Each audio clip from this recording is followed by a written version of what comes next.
In the Lab, a Texans podcast that takes a different look at things. Drew Dougherty and John Harris have their lab coats and goggles on, and the Bunsen burners burning. Here's Drew. Hello, dear YouTube friends. This is In the Lab. My name's Drew Dougherty. That is John Harris. Normally, you can only hear this, but now you're getting to see it. And before we delve too far into what we're going to actually discuss today, John Harris, my good pal, there's lots of crap on the desk, and that's going to be there. Sorry if you don't like that. If that's too much for you, then just listen to us. I know it's bugging Tyler Marcotte, the good dude behind the glass over there, who's making this all come together. But we've got to have a few things. We've got to have the cough button because, you know, I've got 4 little kids at home, and they're like 4 little carrier monkeys, and they bring me germs and get me sick. So sometimes I'm going to have to cough, stuff like that. So I might push this button, you won't hear anything. That's a cough button. Boom, you just saw some radio magic. Also, behind the curtains, like peeling it back. He's got a laptop. I've got a computer screen in front of me. We're going to be looking stuff up sometimes while one of the others is, like while he's talking, I'm looking stuff up and vice versa. And definitely that's the case today because of what we're going to discuss. And then we've got our phones because we'll look up stuff there and water, et cetera, et cetera. I make notes when we bungle things. So, that's why we got all this stuff up here. But, John. Yeah, don't be dismayed by that. I mean, look, we got our cool graphic package over here. You know, in the lab, you can see the little beaker that's got a little bubbling up from that, which footballs. I think the last time I was in the lab, me and my friend Scott Hensel, who was from Humble, by the way, we almost set the place on fire, but that's for a different day. So is that we a brown? Really is that a good brown? Yeah. Okay, yeah.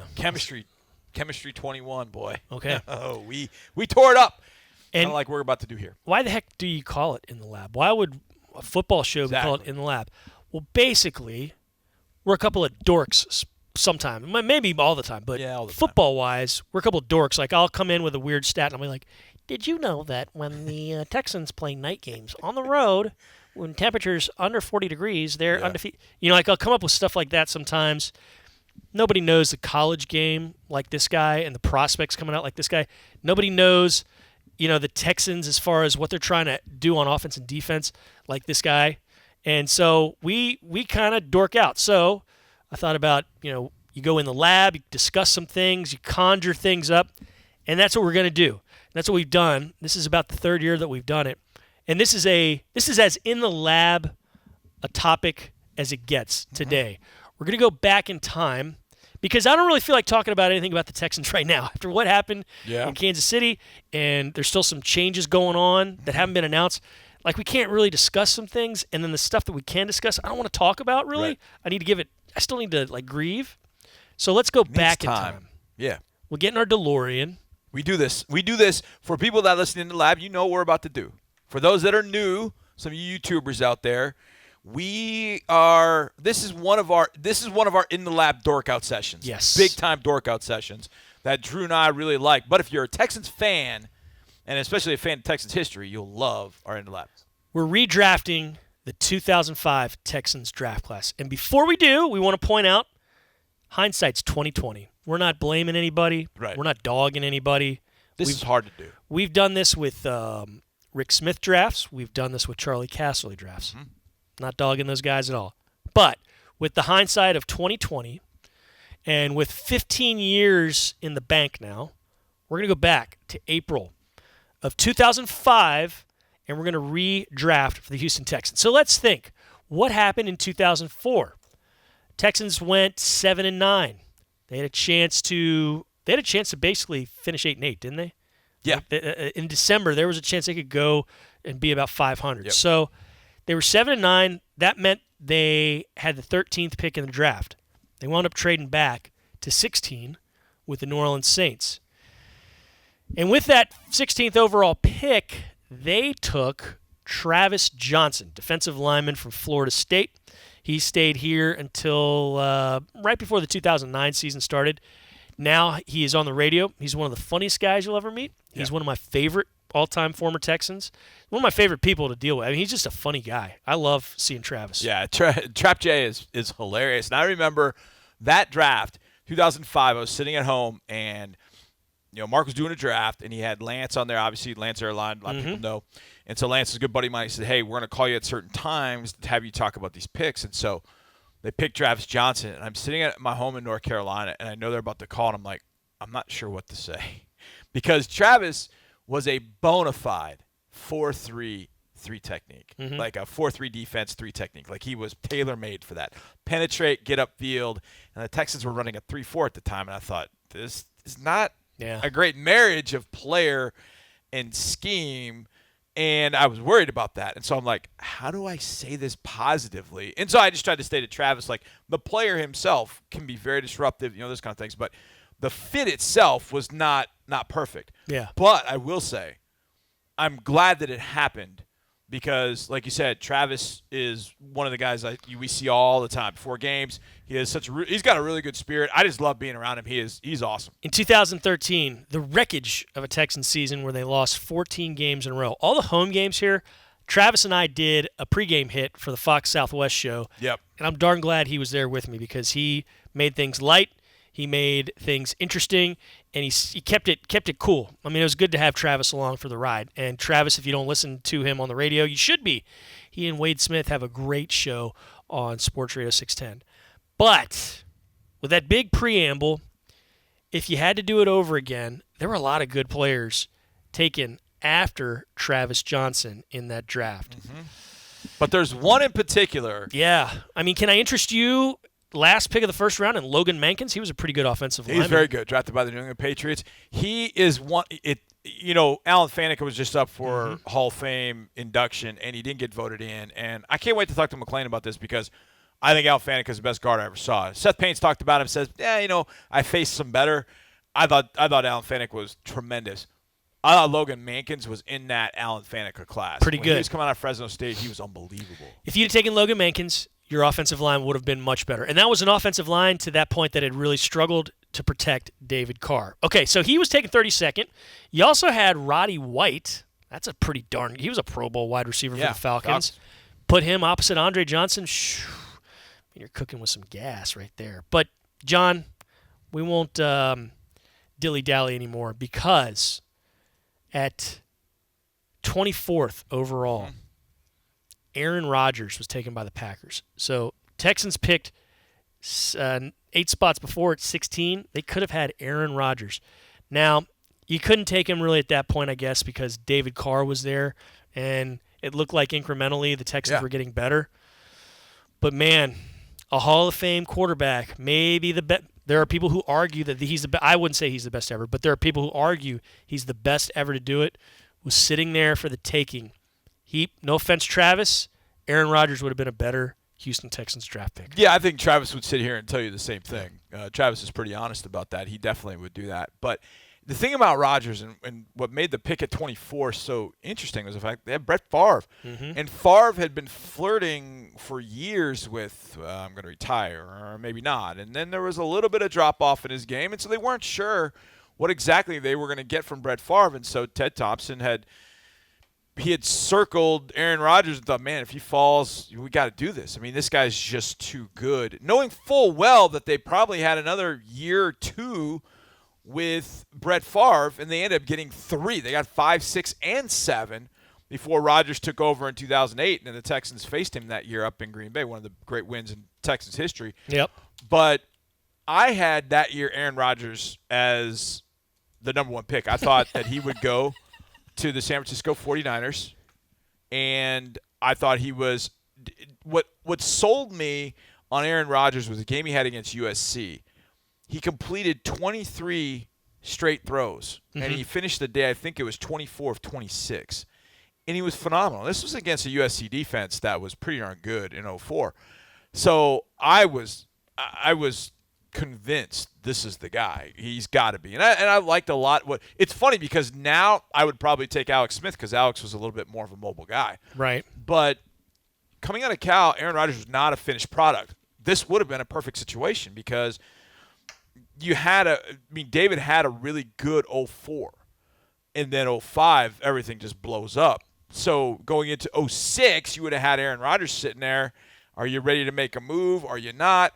Gary Kubiak would have taken over. Could you imagine Aaron Rodgers in Gary Kubiak's offense? In any offense, Aaron Rodgers, tremendous. But in that one, Oh, my goodness. With his deceptiveness as far as ball faking, I mean, his accurate, he would have been awesome. With Andre Johnson alongside. That would have been something I else. mean, holy smokes. Yeah. Now, there's such a butterfly effect to this because now you don't have to make the deal for Schaub. Yeah. Now, you didn't give up.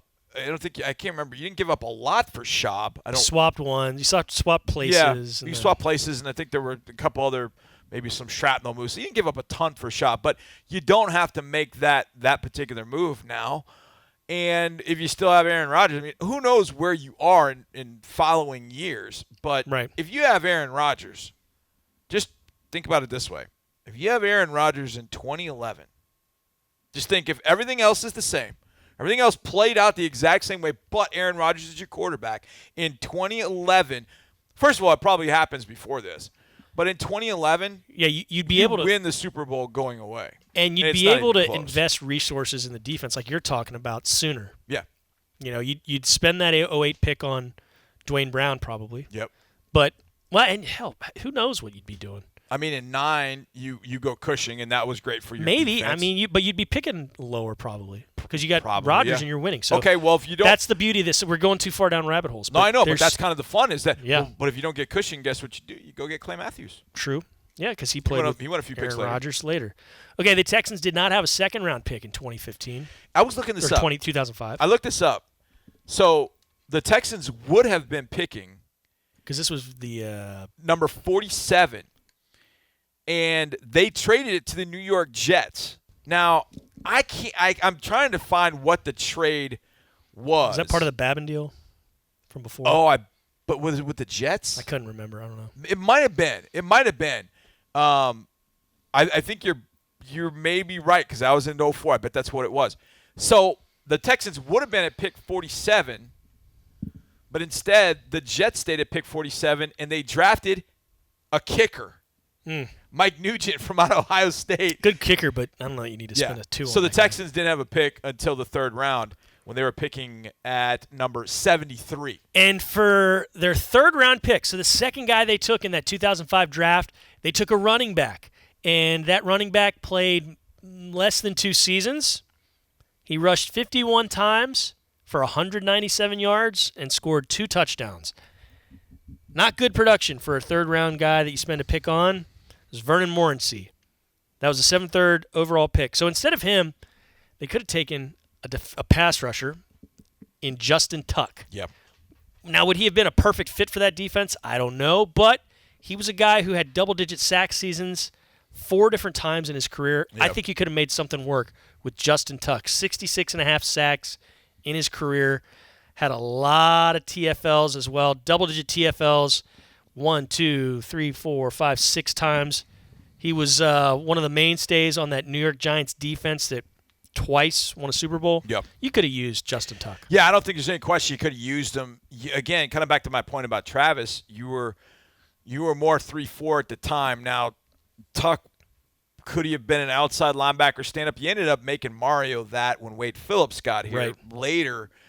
But if you bring Tuck in and you start making some adjustments, I would imagine you still draft Mario Williams number 1 in 2006, but who says you're drafting number 1 in 2006? If things start going south in 05, maybe you turn it over to Rodgers as a rookie. Maybe you don't pick number 1. Maybe you make maybe you're picking a few picks later on where you're not picking number 1. And maybe you don't pick Mario Williams because you have Justin Tuck. But to me, it's Tuck. The only other spot I even look at, and I just know the Texans would have never, ever considered a guy a few picks later that the Rams ended up taking. That was Richie Incognito. There's no way, although Incognito was maybe the best offensive lineman on the board left at that particular moment all the way through. So you could have gone in that direction, but I think Justin Tuck is absolutely the pick, no doubt. Now, the Texans, with their 114th overall pick, went with a wide receiver who wound up making a Pro Bowl, and he was really more of a return guy, Jerome Mathis, fast as the wind. I mean, that's not a bad choice at 114 overall. But how about I do something else for you, John? since you took a running back initially with your third-round pick, I know where pick you're going before, with this. and since you kind of went after the return guy route, why don't you do both and get a guy who's going to stick around a little bit longer? And why don't you take none other than a hold-your-breath guy? And who's a hold-your-breath guy? Well, a hold-your-breath guy for me is somebody you hold your breath when the ball goes in the air to that guy, because if he catches it, something nasty might happen. Hold-your-breath guys for me have been early A.J. Green, Rob Gronkowski anytime, man. Tyreek Hill now, and this guy, Darren Sproles. Darren Sproles, wow. What? He's just finally retired. You said it kind of the nice way. I wouldn't say it the nice way. He's to me, he's the oblique player. Oblique. Yeah. Like a word that I can't say on this podcast, but I would say out in the open when nobody's, kind of standing around me on the sidelines. Because when Sproles touches it, and I mean, that even goes all the way to last year in 2018. When we faced the Eagles up in Philadelphia, he's still making plays. Carved him up. Yeah. I'm like, oh, God, can Sproles just go away? Because every time he faced the Texans, whether it was with the Chargers, the Saints, the Eagles, that guy found a way to do damage to us in a big, big way. 7 punt returns for a touchdown in his career, average 9.5 per punt return. That's good. He's getting he's moving the sticks, giving you 10 yards. Kick returns, he scored twice on a kick return in his career, so that's 9 career return touchdowns. He can play running back. He can be a slot back. He's a weapon for your guy, Aaron Rodgers. He's a nice complement to an Andre Johnson. That's good stuff there if you take Darren Sproles there at 114 overall. Okay, 114 overall. That's a good one. Now, I agree with you. I think Sproles would have been a very interesting pick. Mm-hmm. I think an argument could come in, hey, wait a second, is Sproles a guy you want to use on an every down basis? Right. That would have been a question. So I propose to you a little bit of a trade to move up to pick 110, where there is a hulking 6'3", 245-pound running back from Southern Illinois via Auburn by the name of Brandon Jacobs. Can I interest you in an every down pounder? I like him. Bruising back. Now, you got to move up 4 spots to do it, so it's probably not a lot in the 4th round. But if you can't make the deal, to me, Sproles is the way to go. But if I can move up, because the Giants took him at 110, right, 1 pick after Marion Barber went to the Cowboys. I like Brandon Jacobs. I like him a lot. However, his career ended in 2013, whereas Sproles just finished this year. Yeah. And really, even though his career ended in 2013, his usefulness, his productivity really ended a few years before that. So you got about 4 or 5 good years out of him, but you could get a dozen out of Sproles, and it's a different type of weapon. So I recognize that. I respect that, but I'm going to stick with my guy Sproles. That's what I'm going to go with. Okay, right. The Texans By the way, I would have done the same thing as you. I would have gone with Sproles. High five. There we go. Okay, the Texans were in the 5th round now. They had the 151st pick. Got to get a center, they thought. So they went with something called a Drew Hodgson. And something called a Drew Hodgson. He didn't work out as well, didn't wind up doing too much. Yeah. But, hey, there's another center out there that wound up becoming a Texan, and he was in that draft, the 2005 draft. He played in a very, very successful University of Miami program. Mm-hmm. And he's a Pro Bowler, one of the best Texans ever. Best Texans offensive lineman, not named Dwayne Brown. It's Chris Myers. I would have taken Chris Myers 151st. With hindsight now, right. I would take Myers and plug him in there, and then let him kind of do great things for the next 8-9 years. Chris ended up going in the 6th round at pick 200. 2 picks after our good buddy Joel Dreesen went to the New York Jets. Excellent. He would eventually find his way to Houston as well. Chris was the absolute perfect fit. Now, when you think back to 2005, Chris Myers, to me, was the perfect zone blocking center. Like, the absolute perfect guy. Mm-hmm. He was never the biggest guy, but, man, he was quick. Smart. He understood leverage. He was strong. But, man, he could get up to the 2nd level. He had everything up front the way it needed to be. Chris is perfect for Gary Kubiak's zone system. Mm-hmm. Now, a lot of times the way that drafts are, that you draft for that particular system. I don't know if the Texans would have done it, but we're doing it. That's because right. we can do it. And I think that's the absolute perfect pick for that pick. 151, we're taking Chris Myers. And the irony, as I say that, is Drew Hodgson was kind of that way too. Yeah. He was not a big guy. He was more mobile. So that probably was – it was probably the same. So, yeah, you definitely take Chris Myers at that pick. We're into the 6th round now, and now it's tricky. In the 6th, 7th round, it's tough to get contributors. You got to – sometimes you're drafting for just potential at that point. You don't think you're going to get value. You don't think you're going to get, sustained excellence. Well, how about a guy who just retired this year as well?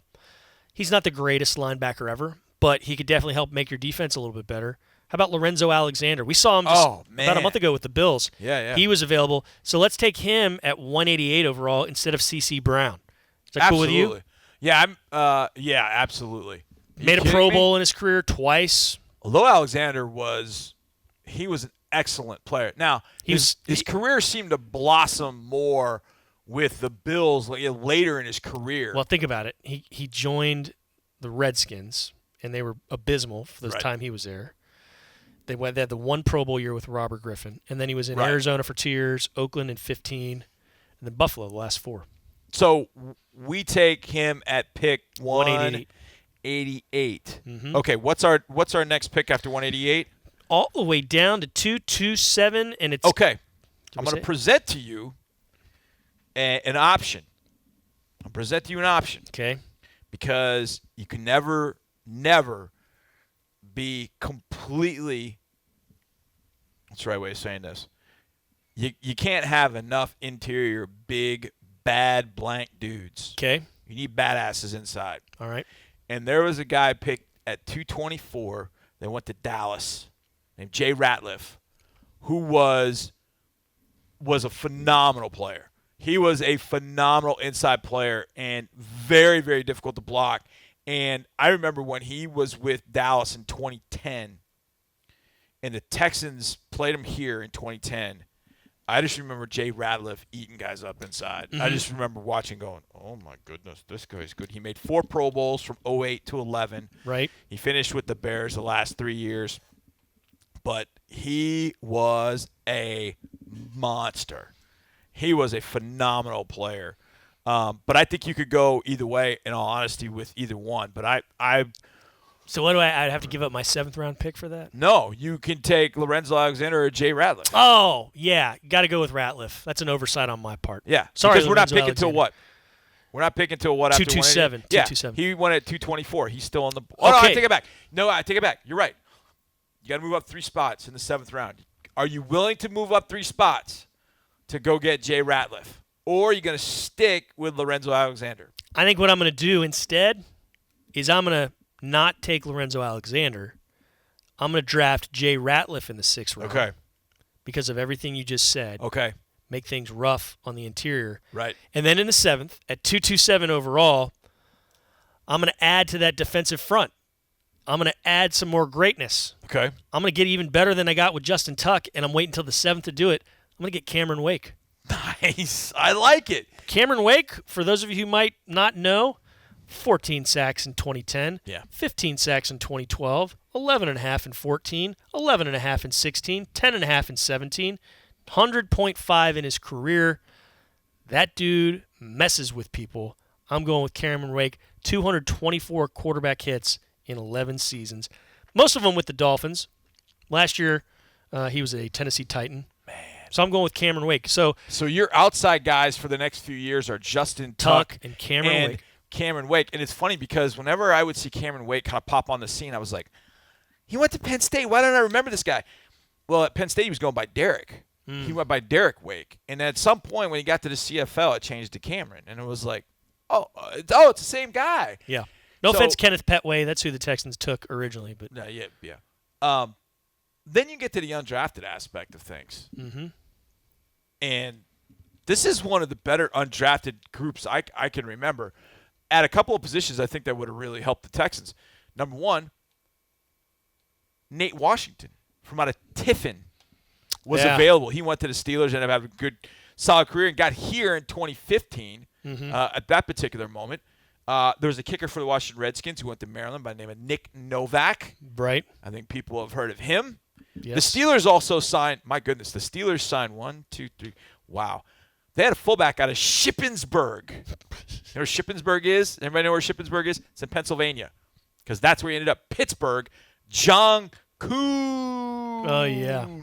As the Packers fans would say. This was a really good. Brandon Browner signed with the Denver Broncos but made his money with the Seattle Seahawks. So there was a lot left on the bone for teams in the undrafted realm. But when you go back and you look at it, and we'll recap it here. The first round, we took Aaron Rodgers. Hall of Fame quarterback, so you're going to be better there. Pretty good. Justin Tuck, improving who ended up going rush. to the Giants, who was a tremendous Pro Bowler with the Giants. In the fourth round, you went with Darren Sproles. So it's another weapon next to Andre Johnson. At the fifth round, we took Chris Myers. Good offensive lineman. The sixth round, Jay Ratliff ended up being a Pro Bowl interior on the guy. inside. And in the seventh round, we took Cameron Wake, who turned into a Pro Bowl edge rusher. We've done this a few times. I'm trying to think all the different years we've done. We did 2010, I know. I think we did. Because we had Gronkowski. I think we did 2008. I think we did because we took Dwayne, but then after that, we changed a lot of stuff. I don't know that we did, man. I looked back, but maybe we did. I don't know. We've done a few of these. But as I look at that list of players and I think about the impact positions, the positions we have impacted on that field, we have solidified our quarterback position for the next 15 years at a minimum.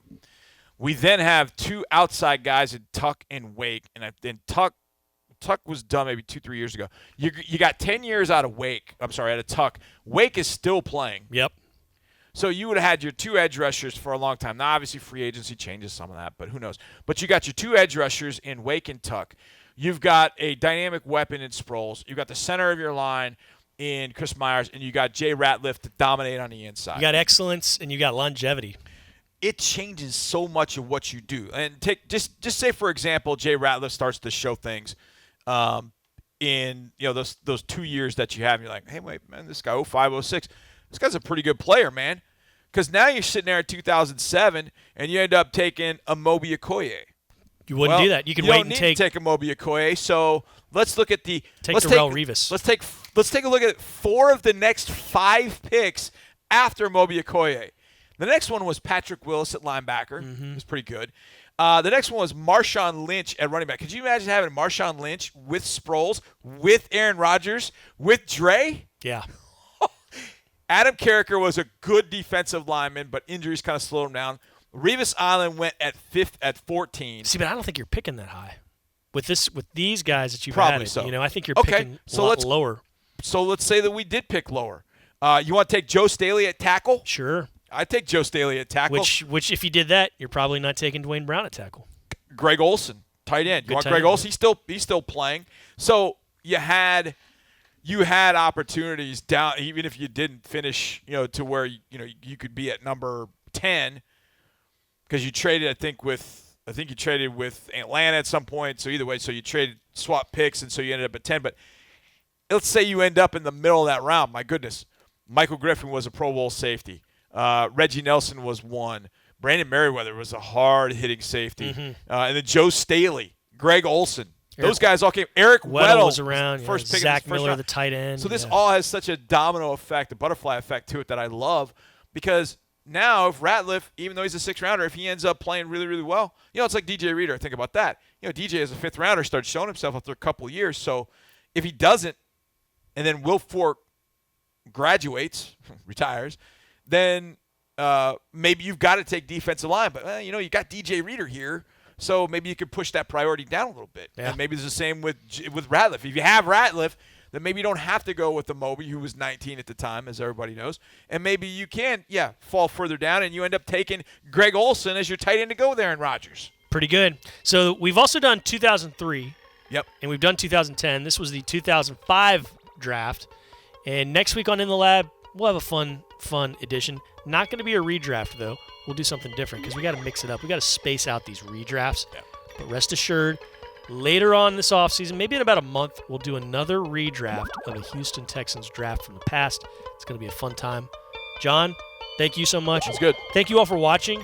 And those of you listening, we appreciate that as well. And thank you, Tyler Marcotte and Amanda Caffey, for helping this happen. This has been In the Lab.